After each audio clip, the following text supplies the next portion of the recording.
如果你想申請在職家庭津貼，簡稱職津，你需要填寫申請表格同提交證明文件。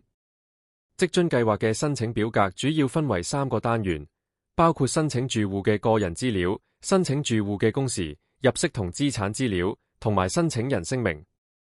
單元1，申請住戶嘅個人資料。職津嘅申領期係喺遞交申請前剛過去嘅6個月，即係話，如果你想申領今年1至6月嘅職津，你必須要喺今年7月內遞交申請，如此類推。請留意，如果你喺申領期內只有個別月份符合申請資格，你仍然可以遞交申請。喺呢度，你需要填寫申領期最後1個月嘅住戶成員數目，包括申請人。住戶成員係指同申請人喺香港生活喺同一個處所，而且有緊密經濟聯繫嘅人士，通常包括夫婦及其他同住同埋共同負擔或者需要共同負擔生活所需嘅人士。仲有，一個人居住亦都可以申請職津。如果有住戶成員暫時唔住喺同一個處所，例如離港讀書或者做嘢，而喺合理預期情況下會返去一齊住，就仍然會被視為住戶成員。如果申領期內住戶成員人數有增減，就要喺呢度填寫有關月份同詳情。例如住戶本來包括申請人、太太、一個仔同一個女，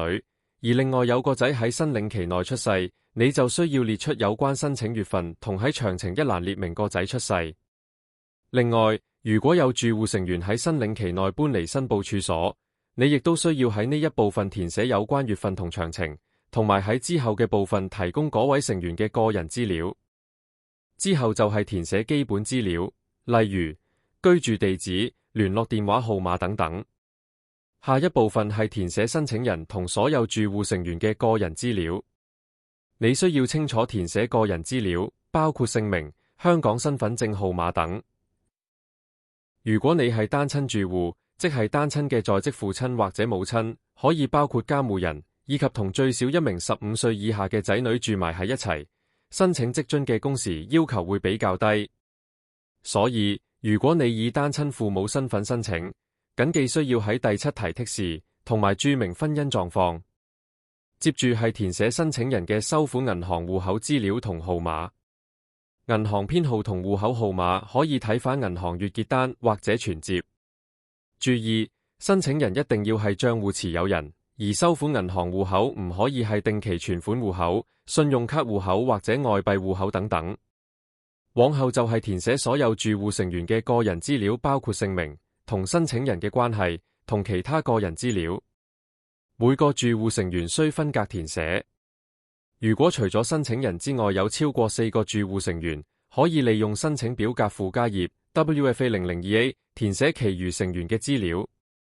填寫同申請人嘅關係時請注意，如果揀咗其他，需要註明住戶成員同申請人嘅關係。如果住戶內有成員係15歲以下，或者介乎15至21歲，而且仲接受緊全日制非專上教育嘅兒童，包括全日制中小學，並唔包括夜校課程、應用教育文憑課程、基礎文憑課程同職業訓練局嘅職專文憑課程等，每位兒童同時可以申領兒童津貼。如果你嘅住戶有合資格申請兒童津貼嘅兒童，謹記需要填寫第6同第7題。你需要填寫仔女嘅出生證明書號碼。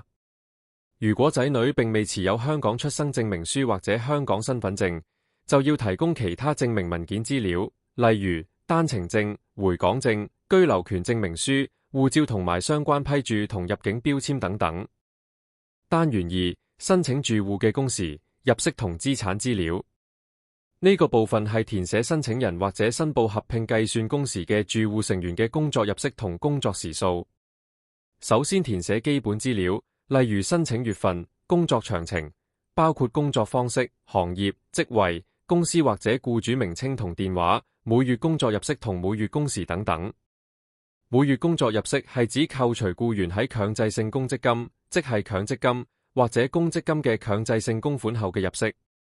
例如喺未扣除強積金供款嘅薪金係1萬蚊，扣除5%即係500蚊強積金供款之後係9500蚊，應該填報嘅每月入息就會係9500蚊。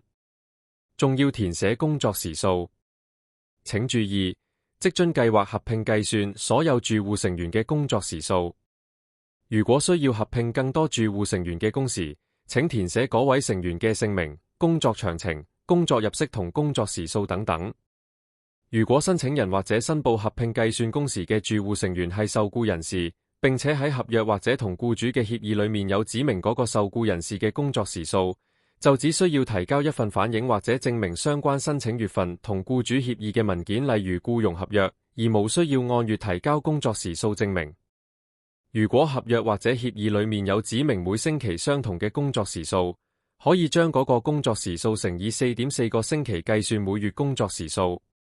如果合約或者同僱主嘅協議入面冇指明工作時數，或者申請人或申報合併計算工時嘅住戶成員係自僱人士，就可以按月以實際有薪工作時數計算每月工作時數，然後按月提供工時嘅證明文件。另外，受僱人士可以使用申報有薪假期換算工時表格 WFA 004A 申報將有薪假期換算做工時。呢度要填寫每月總工時。每月總工時係所有申報工時嘅住戶成員，包括申請人嘅工時總和。例如申請人同太太嘅每月工時分別係144個鐘同50個鐘，即係每月總工時係194個鐘。假如已申報嘅總工時數超過192個鐘，即係已經符合高額津貼資格，就算住戶入面仲有其他住戶成員有工作，佢嘅工時亦唔需要填寫。例如申請人同埋太太嘅總工時已經超過192個鐘，就算住戶入面仲有申請人嘅妹妹有薪工作，唔需要喺呢部分填寫妹妹嘅工時。但要注意嘅係，妹妹嘅相關工作入息仍然要填報。請注意，如果喺同一個月份有多過一份有薪工作，包括全職同兼職工作，亦都可以一齊申報。另外，如果喺部分月份冇工作，亦可以提交申請。職津處會根據你提供嘅資料，按月計算申請住戶係咪可以領取津貼同埋可以領取嘅津貼金額。假如表格提供嘅位置唔夠用，請使用申請表格附加頁 WFA 002A。你需要提交工時同入息證明文件。工時證明方面，一般嘅證明文件包括僱傭合約，能夠顯示工時嘅糧單或者出勤記錄等等。入息證明方面，一般嘅證明文件包括糧單、薪金收據或者有顯示薪酬嘅銀行存摺或者月結單等等。如果你冇啱啱提及嘅文件，亦可以用下列嘅職津附加表格聲明工時及入息。如果你係有固定僱主嘅受僱人士，可以請僱主填寫僱主證明書 WFA 008A 表格，填報你嘅工作入息、工作時數、有薪假期等資料。僱主或者公司負責人需要喺表格上簽署，同埋蓋上公司蓋印。如果你係經營業務或者提供服務嘅自僱人士，你可以提交嘅證明文件包括提供服務嘅收據、由稅務局發出嘅個人入息課稅通知書或者由執業會計師核實嘅營業損益表等等。如果你未能夠提交呢啲文件，你可以填寫 WFA 005A 聲明書，填報工作記錄、總收益、總支出及淨盈利等等嘅資料，同提交有關收益同支出嘅證明文件，例如扣貨單、銷貨單、租金收據等等。如果你係駕駛的士、貨車、小巴或者其他營業車嘅司機，你可以填寫 WFA 006A 聲明書，填報工作記錄、總入息、總支出同淨盈利等等嘅資料，同埋提交有關收益同支出嘅證明文件，例如租車合約、燃油費收據等等。如果你從事散工或者提供服務，但未能夠提供工作時數或者工作入息等證明文件，你可以填寫 WFA 007A 聲明書，填報申領期內各份工作嘅資料詳情，同列明未能夠提交證明文件嘅原因。如果你有任何同你所填報嘅工作有關嘅證明文件，例如工作報酬收據、平安卡、牌照等等，請一齊提交。下一步係填寫住戶嘅入息資料。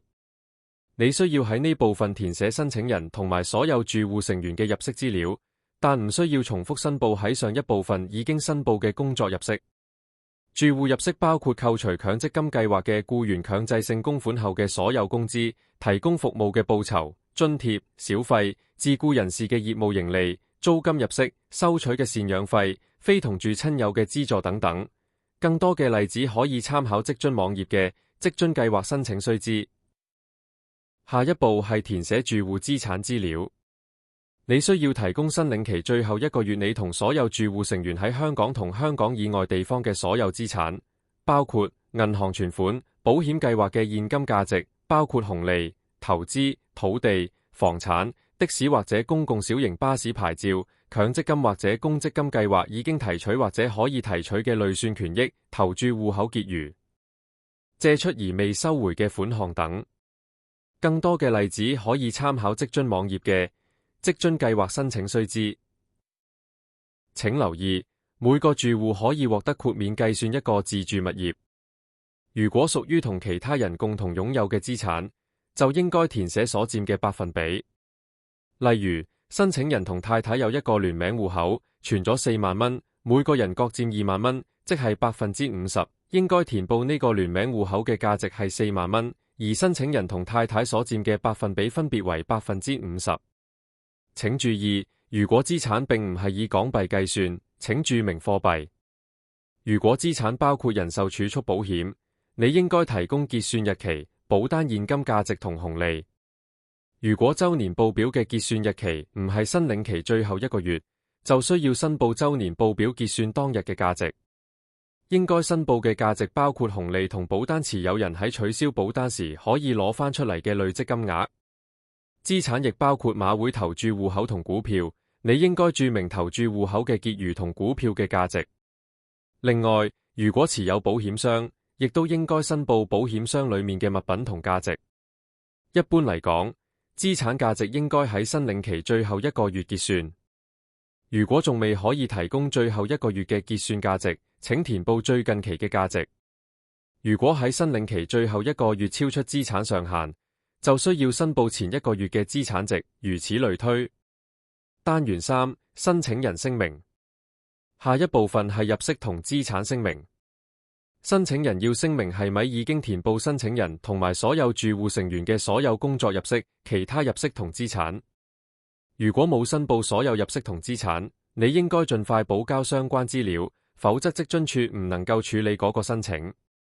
你要剔返申請住戶嘅總資產值，喺成個申領期有冇超出職津計劃嘅資產上限，如果有，就要注明超出資產上限嘅月份。下一部分係申請人聲明。申請人要喺聲明簽名作實。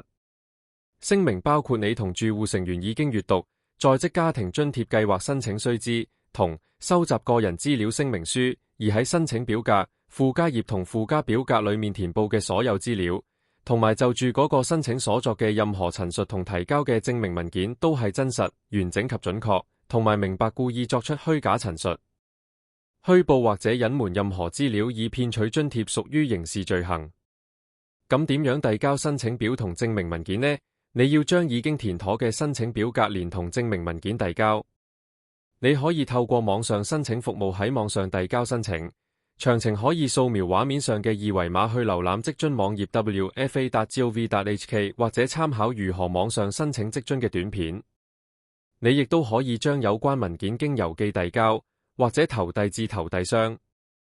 有關投遞箱嘅詳細地址，請查閱職津網頁。請留意，如果已經到咗提交申請限期，但仍然未準備好所有證明文件，你可以遞交咗申請表格同埋已有嘅證明文件先，之後再補交其餘文件俾職津處。如果有其他查詢，可以掃描畫面上面嘅二維碼去瀏覽職津網頁 wfa.gov.hk 或者致電25583000。